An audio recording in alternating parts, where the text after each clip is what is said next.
بسم اللہ الرحمن الرحیم۔ اللہ کے پاک نام سے شروع جو بڑا مہربان اور نہایت رحم والا ہے۔ اگر دولت سنبھال سکتے ہو تو کسی بھی نماز کے بعد انا اعطیناک الکوثر سینے پر ہاتھ رکھ کر پڑھ لیں، ذاتی مکان، گاڑی اور بے تحاشا دولت آ جائے گی۔ محترم ناظرین، آج کا قیمتی وظیفہ میں بتانے جا رہی ہوں، یہ ایک خاص عمل ہے جو میں آپ کے ساتھ شیئر کر رہی ہوں۔ اس وظیفے کی اتنی برکت ہے کہ آپ کے بگڑے کام سنور جائیں گے۔ آپ کا دولت کا مسئلہ ہے، لڑائی جھگڑے کا مسئلہ ہے، گھر میں تنگ دستی محتاجی ہے، گھر میں لڑائی جھگڑے بہت زیادہ ہیں، اگر کوئی بات نہیں مانتا یا کاروبار اس میں برکت نہیں ہے یا منافع نہیں ہے یا کاروبار چل نہیں رہا، بس یہ ایک وظیفہ کرنے سے جو معجزات ہوں گے آپ دیکھتے رہ جائیں گے۔ اور کافی لوگ ایسے ہیں جو وظیفہ کر کر کے تھک چکے ہیں، لیکن ان کو کامیابیاں نہیں ملتی۔ ان کے راستے میں اس طرح کی رکاوٹیں ہیں، اس طرح کی بندشیں ہیں، تو ان کے لیے بھی یہ عمل ہے، وہ بھی اس وظیفے کو کر لیں تو انشاءاللہ اللہ پاک ایسا معجزہ فرمائیں گے، اللہ پاک ایسا کرم فرمائیں گے کہ تمام مشکلات، تمام پریشانیاں ختم ہو جائیں گی۔ آج کے دن یہ خاص وظیفہ کیجئے، اس سورت کو پڑھنے والا آج تک کبھی کسی حاجت سے محروم نہیں رہا۔ اس آیت کو پڑھنے والے کو مانگنا نہیں پڑتا اور اسے مل جاتا ہے۔ میرے بھائیوں، نبی کریم صلی اللہ علیہ وآلہ وسلم نے فرمایا، اے عبداللہ بن قیس، کیا میں تمہیں جنت کے خزانوں میں سے ایک خزانے کے متعلق نہ بتا دوں؟ میں نے عرض کیا، یا رسول اللہ صلی اللہ علیہ وآلہ وسلم، کیوں نہیں، ضرور بتائیں۔ تو آپ صلی اللہ علیہ وآلہ وسلم نے فرمایا کہ تم کہو لا حول ولا قوت الا باللہ، نہ گناہ سے بچنے کی ہمت ہے، نہ نیکی کرنے کی طاقت، مگر اللہ کی توفیق صحیح ہے۔ بخاری اور مسلم نے اس کو روایات کیا۔ تو میرے بھائیوں، آج کا جو وظیفہ ہے اس کو کتنی تعداد میں پڑھنا ہے، کس وقت پڑھنا ہے، اور اس وظیفے کے پڑھنے سے آپ کو کیا فوائد ملیں گے، آج کی اس خاص ویڈیو میں ہم آپ کو اس کے متعلق سب کچھ بتائیں گے۔ حدیث پاک صلی اللہ علیہ وآلہ وسلم کا ارشاد ہے، اے لوگو، اتنی عبادت کرو جو قابل برداشت ہو، کیونکہ اللہ ثواب دینے سے نہیں رک سکتا یہاں تک کہ تم خوف عبادت کرنے سے اکتا جاؤ گے۔ اب آپ نے اس سورت کو کیسے پڑھنا ہے، کس ترتیب سے پڑھنا ہے، یہ آپ طریقہ کار جان لیجئے۔ جب تک آپ کو طریقہ کار کا پتہ نہیں ہوگا پھر عمل اثر نہیں کرتے۔ کچھ خاص احتیاط ہوتی ہیں، تو اب اس کا طریقہ کار جان لیجئے۔ احتیاط میں سب سے پہلے یہ ہے کہ وقت آپ نے اس عمل کو کب کرنا ہے۔ دیکھیے، آپ فجر، ظہر، عصر، مغرب، عشاء، تہجد کسی بھی نماز کے بعد کر سکتے ہو، اس میں کوئی پابندی نہیں۔ جب بھی آپ کو وقت ملتا ہے آپ اس وظیفے کو کر سکتے ہو، اس میں کوئی پابندی نہیں۔ کوئی مرد بھی کر سکتا ہے، کوئی عورت بھی کر سکتی ہے۔ اکثر کچھ مردوں کو مشکلات کا سامنا ہوتا ہے، کیونکہ مرد بیچارے اپنے بیوی بچوں کے لیے، اپنا گھر پالنے کے لیے باہر محنت مشقت کرتے ہیں۔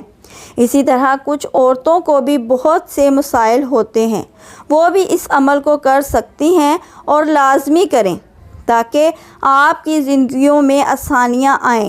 جو بھی آپ کا مسئلہ ہے، بس آپ نیت رکھ کر یہ پڑھو گے، یہ عمل کرو گے تو آپ کے مسائل حل ہو جائیں گے انشاءاللہ۔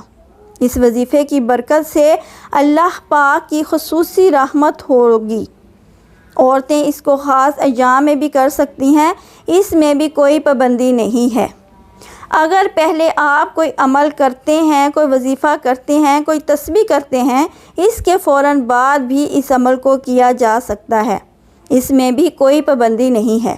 وقت کو مد نظر رکھ کے وظیفے کی طرف چلتے ہیں۔ اعوذ باللہ من الشیطان الرجیم، بسم اللہ الرحمن الرحیم، یہ وظیفے کا حصہ ہے، آپ نے لازمی پڑھنا ہے۔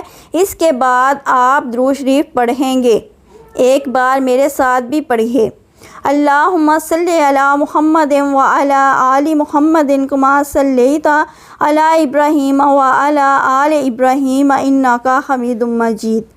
اللہم بارک علی محمد وعلی آل محمد کما بارکت علی ابراہیم وعلی آل ابراہیم انک حمید مجید۔ یہ درود پاک آپ نے 7 بار پڑھنا ہے آپ صلی اللہ علیہ وآلہ وسلم کی ذات پر۔ اور اگر کسی میرے بہن یا بھائی کو یہ درود پاک نہیں آتا تو کوئی سا بھی پڑھ سکتا ہے جو اس کو آتا ہے، اور اگر کوئی بھی نہیں آتا تو وہ اتنا کہہ سکتا ہے صلی اللہ علیہ وآلہ وسلم۔ اس کے بعد آپ نے یہ سورت انا اعطیناک الکوثر پڑھنی ہے۔ قرآن پاک کی سورت کوثر کے نام سے بھی ہم جانتے ہیں۔ اس سورت کو آپ نے کب پڑھنی ہے اور کیسے پڑھنی ہے اور کتنی بار پڑھنی ہے، سب طریقہ کار بتائیں گے انشاءاللہ۔ جب آپ اس وظیفے کو کریں گے یہ سب پریشانیاں آپ کے اوپر سے دور ہو جائیں گی۔ اللہ پاک اسی صورت میں ہمیں یہ آگاہ بھی کر رہے ہیں کہ ہم غمگین اور اداس نہ ہوں، کیونکہ ہر مصیبت کے بعد آسانی ہوتی ہے۔ لہٰذا اگر کوئی اللہ تعالیٰ کے دین پر ایمان رکھتا ہے، اللہ تعالیٰ کے وعدوں پر کامل بھروسہ رکھتا ہے اور اللہ تعالیٰ کے کلام اور رسول صلی اللہ علیہ وآلہ وسلم کی باتوں پر مکمل یقین رکھتا ہے تو وہ مصیبت کے بعد ضرور آسانی دیکھے گا اور اس کی زندگی میں تنگی کے بعد خوشحالی ضرور آئے گی۔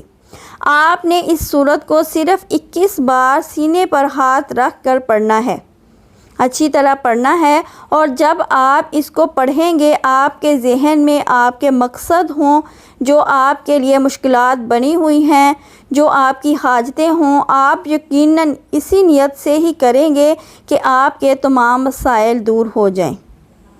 اب آپ نے وہیں بیٹھے جگہ چھوڑے بغیر لا حول ولا قوت الا باللہ العلی العظیم، لا حول ولا قوت الا باللہ العلی العظیم، صرف اتنا پڑھنا ہے کہ میں پورے یقین کامل سے کہتا ہوں کہ اس تسبیح کو ہر کوئی جانتا ہے۔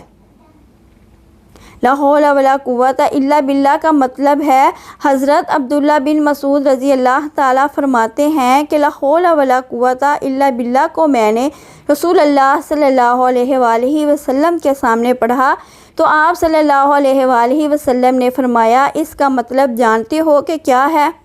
میں نے عرض کیا، اللہ اور اللہ کے رسول صلی اللہ علیہ وآلہ وسلم خوب جانتے ہیں۔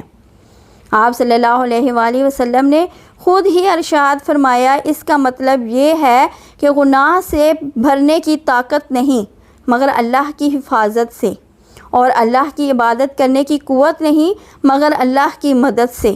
اور فرمایا، جو بندہ ہر وقت استغفار کرتا رہتا ہے اللہ اس کی ہر مشکل آسان کر دیتا ہے اور ہر غم دور کر دیتا ہے، اور ایسی جگہ سے روزی دیتا ہے کہ جہاں سے اس کا گمان بھی نہیں ہوتا۔ اس کی آپ نے 100 دانوں کی ایک تسبیح کرنی ہے۔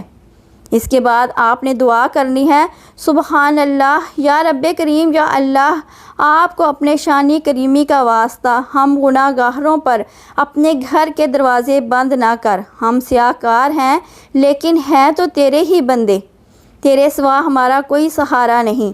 یا ذوالجلال والاکرام، ہم تجھ سے اپنے گناہوں کی معافی مانگتے ہیں، جو تنہائی میں کیا، جو محفل میں کیا، نادانی میں کیا یا انجانے میں کیا۔ اللہ ہمیں شان کریمی کے صدقے، اپنے کعبہ کی عظمت کے صدقے ہمیں معاف کر دے۔ اللہ تعالی ہم سب کے گناہوں کو معاف کر دے۔ اللہ تعالی ہم سب کا حامی و ناصر ہو، آمین یا رب العالمین۔